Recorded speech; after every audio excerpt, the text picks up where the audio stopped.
Bonjour et bienvenue dans cette nouvelle vidéo où je vais vous parler des idées reçues dans le métier de pizzaiolo. Alors, il y a beaucoup de personnes qui voient le métier de pizzaiolo comme étant la solution à leurs problèmes d'entreprise. C'est vrai que c'est un métier qui est facile, enfin, qui semble facile, c'est-à-dire que la marge par rapport aux produits vendus est intéressante et les personnes qui démarrent tout de suite, elles peuvent engranger des bénéfices rapidement. C'est le principe que les personnes en général ont comme idée reçue sur le métier de pizzaiolo. Alors j'avais envie de faire cette vidéo aujourd'hui pour casser un peu les codes et casser les idées reçues sur le métier de pizzaiolo. Sur les idées reçues qu'il y a derrière le métier, l'argent facile, le travail facile, on travaille que quelques heures par jour, 3 jours par semaine. Voilà, il faut absolument mettre tout ça de côté. Donc balayer tous les principes que vous connaissez. Et déjà à travers mon blog, si vous ne connaissez pas le blog, je vous invite à cliquer sur j'aime sur la vidéo et dans l'information en dessous, vous allez retrouver l'adresse du blog et aller prendre connaissance de tout ce qui compose le métier de pizzaiolo. À la différence de certains sites, moi j'aime bien parler de comment je travaille, qu'est-ce que je ressens, mes difficultés. Voilà, je vis. Moi j'ai deux travails. Donc je travaille la journée dans un poste d'employé et le soir à la pizzeria. Et j'aime bien les deux boulots et j'aime bien mettre en avant les difficultés de chaque métier. Et dans le métier de pizzaiolo, ce qui est intéressant, c'est que quand on ouvre sa boîte, on est autonome, on gagne des sous rapidement, mais il ne faut pas mettre de côté qu'il y a un travail en amont qui doit être effectué et il y a un travail sur toute l'année que vous devez réaliser pour permettre de maintenir la barre et de pouvoir même vous améliorer comme dans toute entreprise. Et ce que j'aime bien évoquer dans mon blog, c'est montrer les difficultés par lesquelles je passe, les avantages, les inconvénients. Et aujourd'hui, donc, à travers cette vidéo, je voulais parler des idées reçues. Donc, première idée reçue, l'argent facile. Donc, c'est de l'argent facile pour certains pizzaiolo, c'est oui, mais, donc oui, quand on fait une pizza et qu'on met 3 ingrédients dessus et quand on vend une pizza à 10 euros et puis on met 3 ingrédients dessus, c'est vrai que là vous allez avoir 60% de marge. Moi, quand j'ai démarré, j'ai voulu faire différemment. J'ai blindé la pizza. Moi, j'ai des pizzas très chargées. Si vous voyez les photos sur mon blog, c'est peut-être pas les pizzas haut de gamme ou qui sortent d'une grande école de pizzaïolo, mais ça se vend. Les clients en redemandent et ça tourne super bien. Maintenant, j'ai pas une marge qui est énorme par rapport à toutes les autres pizzerias et je vais m'attacher cette année à travailler là-dessus, c'est-à-dire à équilibrer correctement la composition de mes pizzas par rapport au prix que je réalise et par rapport aux investissements que j'ai derrière. Donc là, je suis en train de mettre en place des tableaux de bord pour pouvoir suivre toutes ces dépenses et le retour sur investissement. Donc, première idée reçue, c'est l'argent facile par rapport au gain qu'on a dans la vente d'une pizza. En réalité, sur une pizza classique, on se fait 60% on récupère 60% de bénéfices après avoir enlevé les ingrédients, voire plus que 60%.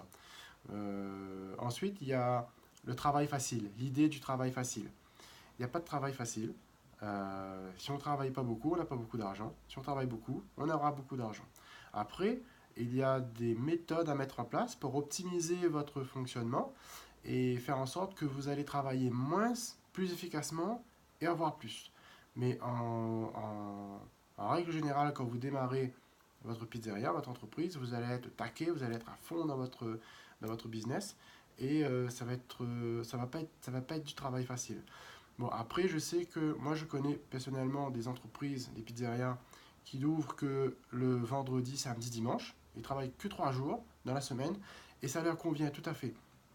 Ce sont des personnes qui ont choisi ce train de vie, c'est-à-dire que ils ne veulent pas avoir un gros chiffre d'affaires et sur 3 jours, ils vont avoir ce qui leur convient, c'est-à-dire qu'ils, quelque part, ils ont raison, c'est des personnes qui n'ont pas envie de se prendre la tête, ils bossent que 3 jours par semaine, ils n'ont pas énormément, mais ils bossent sur les 3 jours où il y a le plus de monde, c'est-à-dire le vendredi, samedi, dimanche, c'est là où tout le monde sort, c'est là où on consomme le plus de pizza, et on n'a pas à se poser la question sur la clientèle, sur la fidélisation de la clientèle, etc. Le vendredi, samedi, tout le monde a faim, c'est blindé de partout. Vous avez les pizzerias qui débordent, les restaurants qui sont blindés, surtout pendant les vacances. Donc 3 jours, les 3 derniers jours de la semaine, c'est très facile de capter un minimum de clients et de faire tourner sa boîte. Si vous décidez de tourner du lundi au dimanche, c'est plus difficile, il faut mettre des techniques en place et ça on peut voir ensemble. Donc l'idée du travail, l'idée de l'argent facile, vous pouvez écarter. L'idée du travail facile, ça dépend de la stratégie que vous adoptez. Ensuite, l'idée de dire qu'il faut travailler que 3 jours par semaine, c'est complètement faux. Ça dépend de vos objectifs personnels. Si c'est pour créer une entreprise, employer du personnel, 3 jours par semaine, ça ne va pas le faire.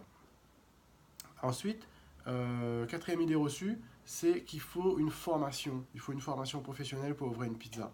C'est complètement faux. Moi, je vais vous dire un truc.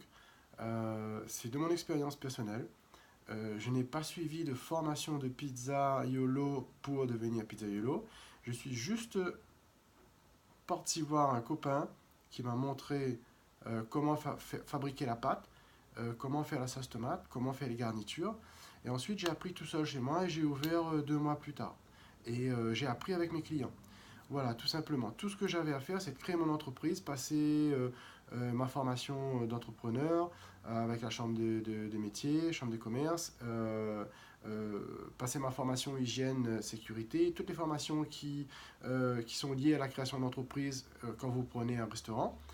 Il y a des formations obligatoires. Vous suivez ces formations-là, ça, elles sont obligatoires. Mais en termes de métier de pizzaïolo, je veux dire, moi, demain, j'ouvre un restaurant, j'ai pas besoin d'avoir un CAP. Si je suis chef d'entreprise, je veux prendre mes risques. C'est moi qui vais prendre les risques. Si je ne sais pas cuisiner, je ne vais pas ouvrir un restaurant. Si j'estime que je sais cuisiner, je vais ouvrir un restaurant et je vais m'améliorer par la suite. Après, les grands restaurateurs, moi je parle de ceux qui ont soit des chefs ou des restaurants étoilés, forcément vous passez par des écoles de formation, ça c'est clair. Je ne veux pas remettre en question les écoles de formation d'hôteliers, de serveurs, etc. C'est très important si vous voulez aller très loin. Maintenant, vous voulez ouvrir un petit camion-bar ou un food truck ou un petit snack, vous n'avez pas à vous prendre la tête. Moi, personne n'est venu m'embêter, l'administration n'est pas venue m'embêter, j'ai fait les choses dans les règles. On ne me demande pas de diplôme. Mon banquier ne m'a jamais demandé mon diplôme. Quand je signe un chèque, il ne regarde pas mon CV ni mon diplôme. Donc il regarde s'il y a un chiffre d'affaires qui rentre. C'est tout. Donc cette quatrième idée reçue que la formation est nécessaire, vous pouvez la balayer, c'est complètement faux. Ensuite, tout le monde part du principe qu'il faut absolument un camion pizza pour démarrer. Il faut absolument un snack pour démarrer et qu'il faut absolument un investissement énorme pour démarrer. Revoyez sur ma chaîne la vidéo sur quel budget pour démarrer votre pizzeria et vous allez voir que vous n'avez pas besoin d'investir plus de 10 000 euros pour démarrer votre activité. C'est-à-dire que si vous avez un camion qui coûte 20 à 30 000 euros haut de gamme, tout équipé, et que vous voulez absolument démarrer, c'est un choix que vous ferez par rapport au fait que vous n'avez pas envie de vous enfermer dans un local. Moi, ma stratégie a été de démarrer dans un local que j'ai fabriqué moi-même, sur un terrain que je possédais, donc je n'avais pas de loyer.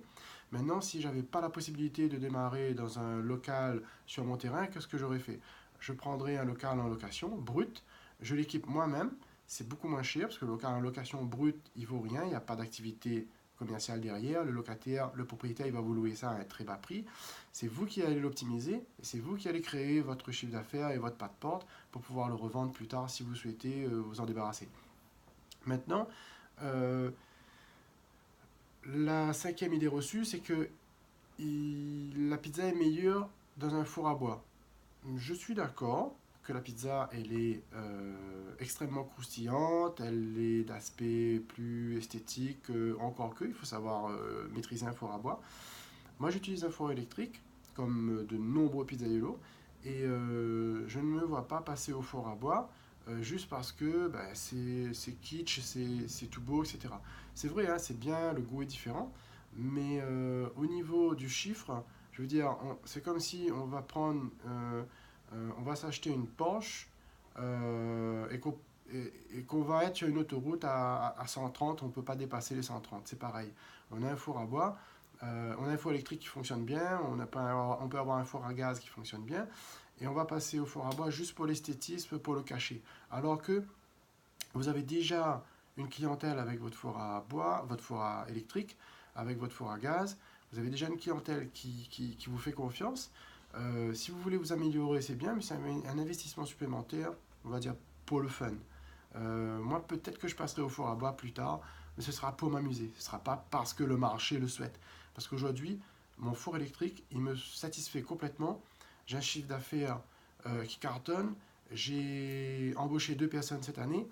On envisage d'embaucher une troisième personne. Et l'année prochaine, j'envisage d'ouvrir une troisième structure. Donc, pour moi, je suis au four électrique. J'ai pas de camion, j'ai pas passé de diplôme, je travaille beaucoup et l'argent facile, je connais pas parce que quand j'arrive à 16 heures dans ma pizzeria, j'ai 1 heure ou 2 de préparation d'ingrédients, j'ai 3 heures de clientèle, ensuite j'ai 1 heure de nettoyage, ensuite il faut que je fasse la caisse, le checklist, les courses le lendemain, etc. Donc vous avez des journées très chargées, et ça c'était quand j'étais tout seul. Maintenant que on est à 3 personnes, pratiquement à travailler ensemble, ça va beaucoup plus vite, et voilà, j'ai divisé mon temps de travail par 2, c'est génial, et en plus ça a permis d'embaucher. Donc il y a des étapes à respecter.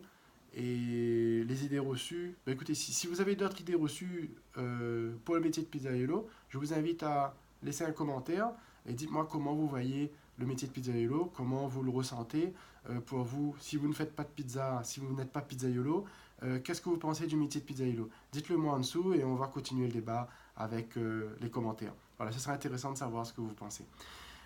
Voilà, c'est la fin de la vidéo. Je vous dis à bientôt pour d'autres vidéos. Laissez un commentaire sur la vidéo, cliquez sur j'aime. Et si vous voulez me suivre sur les autres vidéos, cliquez sur la petite cloche au niveau de l'abonnement. Il y a une petite cloche, vous cliquez dessus et vous serez notifié de toutes les prochaines vidéos qui sortiront automatiquement. Puisque YouTube ne vous donne pas automatiquement les vidéos que je produis. C'est pas systématique, il ne vous envoie pas de notification. Sauf si vous cliquez sur la petite cloche, là vous aurez automatiquement l'information quand je sortirai une autre vidéo. Voilà, écoutez, je vous dis à bientôt, portez-vous bien et n'hésitez pas à me poser des questions. À bientôt, ciao.